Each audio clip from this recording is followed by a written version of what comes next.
அனைவருக்கும் வணக்கம். தமிழில் எண்கிற ஜோதிட பற்றி ஆய்வு செய்து வார்த்தை அடிப்படையில் சொல்லப்பட்டு வருகின்றேன். இந்த எண்கிணத்தை வைத்து கொண்டு தான் சொல்லிக் கொண்டு வருகின்றேன். புதிய முறையில் 9 கிரகத்துக்கும் அந்தந்த எழுத்துக்கும் அந்தந்த கிரகங்கள் கொடுக்கப்பட்டு எண்கள் கொடுக்கப்பட்டு அதை ஆய்வு செய்து இந்த யூடியூப் மூலமாக சொல்லிக் கொண்டு வருகின்றேன். கடல் என்ற வார்த்தைக்கு 3 எழுத்து. அந்த 3 எழுத்துக்கு உண்டான எண்கிறதும் 1, 6, 1 இதெல்லாம் கூட்டினாக்க 8.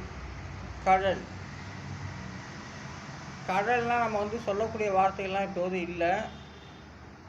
அந்த காலத்தில் முன்னொரு காலத்தில் 2000 நூற்றாண்டுக்கு முன்னதாகவோ ஏன்னா அப்படி சொல்லியிருக்கலாம். வள்ளுவர் ஆண்டுக்கு முன்னவோ சிலப்பதிகாரத்துக்கு முன்னதாகவும் திருவாசகத்துக்கு முன்னதாகவும் பேசப்பட்ட வார்த்தைகளாக இருக்கலாம். ஆனால் கடல் என்ற சாணம் அந்த வார்த்தை 8வது எண்கிணத்தை குறிக்கிறது. அந்த கடல் என்றால் வீரக்கடல், அது வீரத்தையே குறிப்பிடக்கூடிய வார்த்தை. கடல் என்றால் வீரக்கடல், அது 8வது எண்கிணத்தை குறிப்பிட்டு வருகிறது. 8வது சாணத்தை. கமலை கொண்டு 3 எழுத்து. 1, 1, 8. கமலைக்கு 3 எழுத்து. 1, 1, 8 இதெல்லாம் கூட்டினாக்க 10. அதனுடைய விதி என்கிறது 1. கமலை என்றால் என்ன? அதனுடைய பொருள் தாமரை. கமலை என்றால் தாமரை. அந்த 1வது எண்கிணத்தில் தான் அந்த தாமரை மலர்கிறது, மலர்ந்து கொண்டு இருக்கிறது. தாமரை பூவில் வாசமே இல்லைனாலுடைய அதுக்குரிய வாசனை உள்ளுக்குள்ளே இருக்கும். ஆனால் நீரில் ஒரு வேராக ஊன்றி மேலே தாமரையாக மலர்கிறது. பூ தனி, இலை தனியாக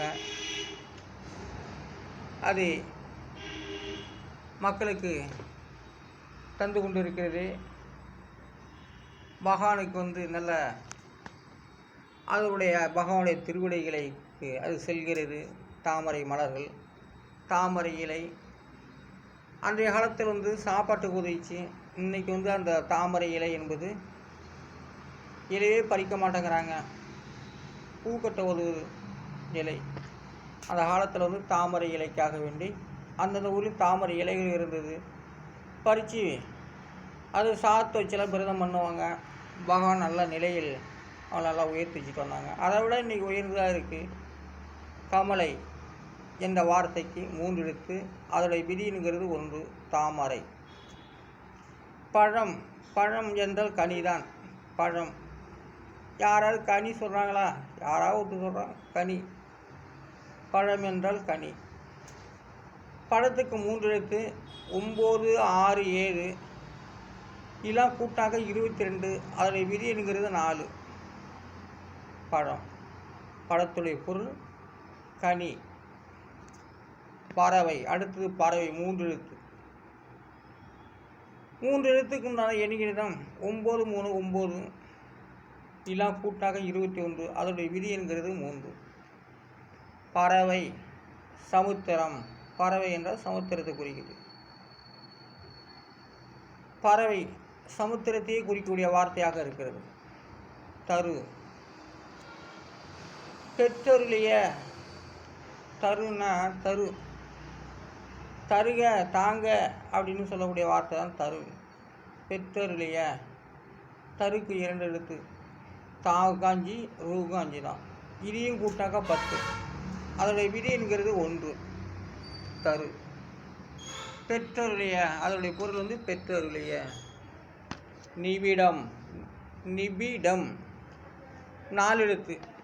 9, 1, 5, 7 இதெல்லாம் கூட்டினாக்கா 22. விதி என்கிறது 4. நிபிடம். நிபிடத்துடைய பொருள் நெருக்கம், நெருக்கம் என்று சொல்லப்படுகிறது. நிபிடம், நெருக்கம் என்று சொல்லப்படுகிறது.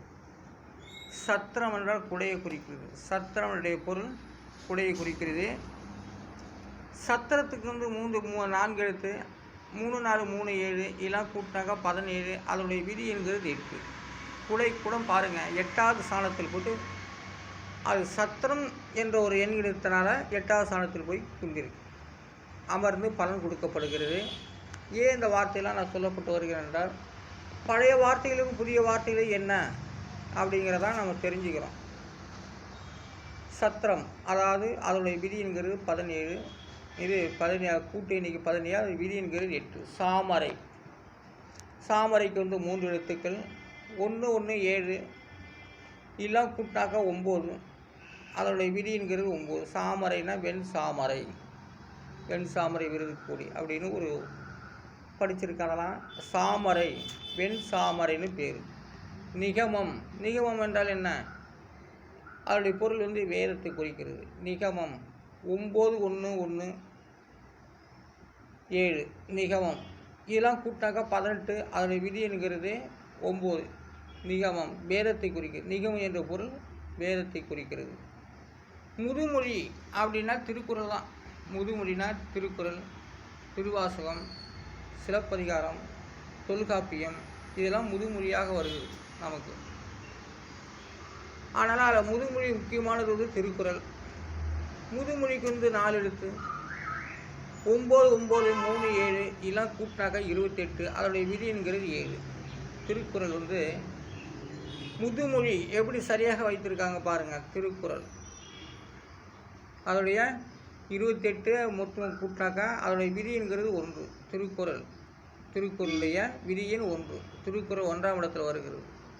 பிள்ளைகள் எல்லாம் திருக்குறள் கற்றுக்கொண்டு ரொம்ப அழகாக மேடை கச்சேரியெல்லாம் பாடி பேசிக்கொண்டு ரொம்ப புலமையாக வருகிறார்கள். ரொம்ப பாராட்டக்கூடியது. ஆனால் முதுமொழி என்ற திருக்குறள் தான். திருக்குறளுக்கு வந்து 1330 குறள், ஒவ்வொரு அதிகாரத்துக்கும் 10. அது அறத்துப்பால், பொருட்பால், இன்பத்துப்பால் 3 பால்களை குறிக்கிறது. அதான் முதுமொழி திருக்குறள். சரிங்க, இப்போது இந்த எண்கிணத்தை பற்றி நான் சொல்லி கொண்டு வருகின்றேன். இது நான் வந்து வள்ளுவ பண்டாரம் தான். இந்த எண்கிணது கணிக்கப்பட்டதனால எண்கிணித வள்ளுவன், தமிழ் எண்கிணித வள்ளுவர் என்று நான் சொல்லி கொண்டு வருகிறேன். அதனால் யாரும் இது விரும்ப கிடையாது, அதிலிருந்து நான் சொல்லப்பட்ட நாளாக. ஆனால் இது ஒரு உதாரணமாக நான் சொல்லுகிறேன். ஒரு முஸ்லீம் இந்த எண்கிணத்தை உருவாக்கி இந்த மாதிரி வீடியோக்கள் மூலம் யூடியூப் மூலமாக சொல்லி கொண்டு வந்தால் என்ன சொல்லுவீங்க? அவர் என்ன சொல்லுவார்? இது முஸ்லீம் தமிழ் எண்கிணை ஜோதிடம்னு சொல்லுவார். அவர் கண்டுபிடிச்சிருந்தாங்க, அந்த சமுதாயத்தினர் அந்த மதத்துக்காரர்கள் கண்டுபிடிச்சிருந்தாங்க முஸ்லீம் தமிழ் எண்கிணை ஜோதிடம் என்று சொல்லுவார்கள். ஒரு கிறிஸ்டின் இந்த எண்கிணத்தை கண்டுபிடிச்சி இந்த மாதிரி வீடியோக்கள் மூலமாக சொல்லி கொண்டு வந்தால் அவர் என்ன சொல்லுவார்? இது கிறிஸ்டின் தமிழ் எண்கிணை ஜோதிடம்னு சொல்லுவாங்க. ஒரு ஆசாரி கண்டுபிடிச்சிருந்தான்னு வச்சுக்க, ஆசாரி தமிழ் எண்கிணை ஜோதிடம்னு சொல்லுவாங்க. ஒரு நாடார் கண்டுபிடிச்சிருந்தாக்கா நாடார் தமிழ் எண்கிணை ஜோதிடம்னு சொல்லுவாங்க. அதுபோல் வந்து பல வன்னியர்கள் 2000க்கும் மேற்பட்ட 200க்கும் மேற்பட்ட வன்னியர்கள் கண்டுபிடிச்சோன்னா அவங்க ஜாதி அடிப்படையில் தான் அது சொல்லுவாங்க. இப்போ முறையாகவே நான் வந்து திருக்குறள் போல, திருவள்ளுவர் எழுதப்பட்டது போல் நான் இந்த தமிழின் ஜோதிடத்தை நான் உருவாக்கி இதை வார்த்தை அடிப்பில் சொல்லி கொண்டு வருகின்ற ஒரு நேரத்தில் இடையில், ஏன்னா நான் வள்ளுவ பண்டாரம், நான் என்கிற தமிழ் என்கிற வள்ளுவன், தமிழ் என்கிற வள்ளுவர் என்று சொல்லப்பட்டதால் யாரும் விரும்பவில்லை. இப்போ நான் சொல்லப்பட்ட உதாரணத்துக்கு அவங்கவுங்க கண்டுபிடிச்சிருந்தா அவங்கவுங்க தானே சொல்லுவாங்க, அவங்கவுங்க நேமங்களை தானே சொல்லுவாங்க. அவங்கவுங்க கண்டுபிடிச்சிருந்தாங்க. நான் வள்ளுவன் சொல்லப்பட்டதால் யாரும் நீங்கள் பார்க்கல, அது விரும்ப கிடையாது. அதனால் தப்பு இல்லை. இது எப்போதுமே நான் சொல்லிக்கொண்டே இருப்பேன். நான் என் உயிர் உள்ளவரை நான் சொல்லிக்கொண்டே இருப்பேன். அதனால் இந்த தமிழ் ஜோதிடத்தை நான் தமிழ் என்கிற வள்ளுவன் என்று சொன்ன உடனே, நான் வள்ளுவ பண்டாரம் என்று சொன்ன உடனே விரும்ப கிடையாது. அதுபோல் ஒரு முஸ்லீம்கள் கண்டுபிடித்திருந்தால் அது முஸ்லீம் என்கிற ஜோதிடம்னு சொல்லுவாங்க. ஒரு கிறிஸ்தவர் கண்டுபிடித்திருந்தால் அது கிறிஸ்டின் என்கிறது ஜோதிடம் என்று தான் சொல்லுவார்கள். ஆனால் அவர்களெல்லாம்